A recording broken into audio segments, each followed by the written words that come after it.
अस्सलाम वालेकुम, welcome to another video on my YouTube channel. So guys, कल यानी 15 जनवरी 2023 को नेपाल के दारुल हुकूमत से एक जहाज़ ने उड़ान भरी जो काठमांडू से पोखरा जा रहा था। पोखरा एयरपोर्ट पर लैंडिंग से कुछ ही देर पहले एयरप्लेन गिरकर तबाह हो गया। जहाज़ में टोटल 68 पैसेंजर और 4 अमले के अरकान महवे सफ़र थे, जिनमें से 68 कंफर्म हैं कि उनकी मौत वाक़या हो गई है, जबकि 4 अभी तक लापता हैं, जिनके सर्वाइवल के चांस भी ना होने के बराबर हैं। आज की इस वीडियो में इसी हादसे के हवाले से बात करेंगे और ये देखेंगे कि इस हादसे को लेके एविएशन एक्सपर्ट्स क्या कहते हैं, जहाज बनाने वाली कंपनी ने इस हादसे के बाद क्या रद्द-ए-अमल दिया, नेपाल में एयरप्लेन्स क्रैश के हादसात क्यों इतने ज़्यादा हैं और यूरोप ने नेपाल की एयरलाइंस को अपनी एयर स्पेस में क्यों बैन किया है। तो चलें आज की ये वीडियो शुरू करते हैं।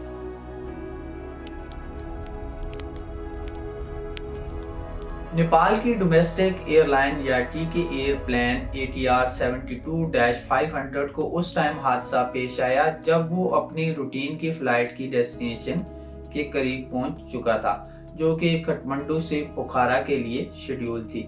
अगर आप फ्लाइट रडार 24 के डेटा को देखें तो काठमांडू से पोखरा दिन में मल्टीपल फ्लाइट्स ऑपरेट करती हैं, जिसकी बड़ी वजह पोखरा की टूरिस्ट डेस्टिनेशन है। फ्लाइट का टोटल दुरानिया 25 मिनट है और अगर यही सफ़र बाय रोड करें तो अराउंड 6 आवर कंज्यूम होते हैं, इसीलिए एयर ट्रैवल को प्रेफर किया जाता है। पोखरा एयरपोर्ट के एक स्पोक्समैन ने कहा कि जहाज को उस वक्त हादसा पेश आया जब वो एयरपोर्ट पे उतरने के करीब था।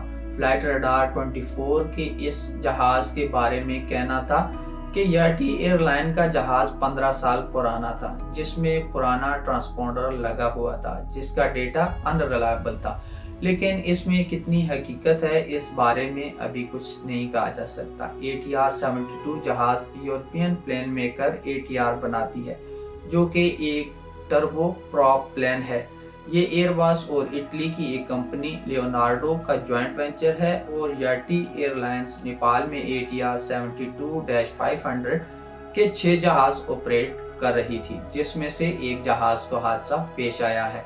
ATR 72 अब तक दुनिया में 66 एक्सीडेंट्स में इन्वॉल्व रहा है, जिससे 440 लोगों की मौत वाक़या हुई है।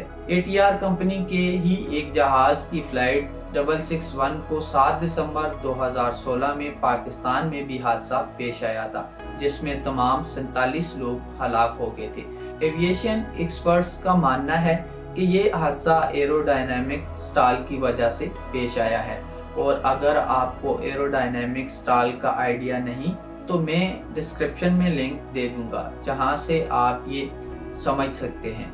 आसान अल्फाज में हम इसको यूं बयान कर सकते हैं कि जब जहाज उड़ रहा होता है तो उसके विंग्स के दरमियान एक स्पेसिफिक अमाउंट और डायरेक्शन में एयर फ्लो चाहिए होता है, और अगर ये एयर फ्लो किसी वजह से डिस्टर्ब हो जाए तो एयरप्लेन एरोडायनामिक स्टाल में चला जाता है, जिसकी वजह से एयरप्लेन की स्ट्रेट उड़ने की सलाहियत डिस्टर्ब होती है। और याटी एयरप्लेन्स ATR 72-500 के मामले में एयर स्टाइल को ही मेन कॉज कंसिडर किया जा रहा है। यहाँ पे ये कहना कि ये पायलट की गलती है या कि एयरप्लेन में मैकेनिकल एरर की वजह से ऐसा हुआ, या फिर इन दोनों अवामिल की वजह से ऐसा हुआ, कबलस वक्त होगा।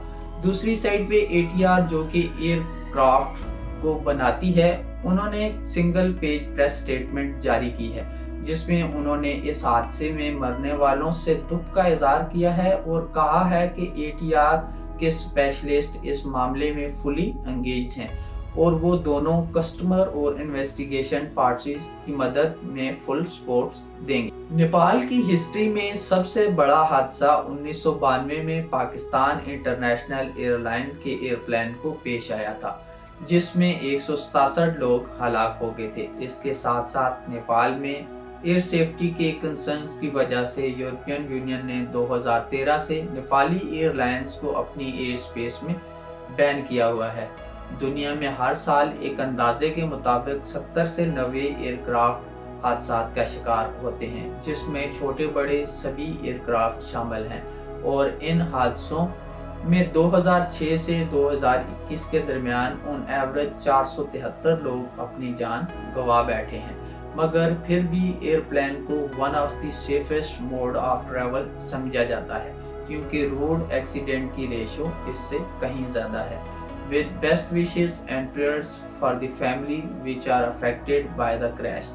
Take good care of yourself and those around you. Allah Hafiz.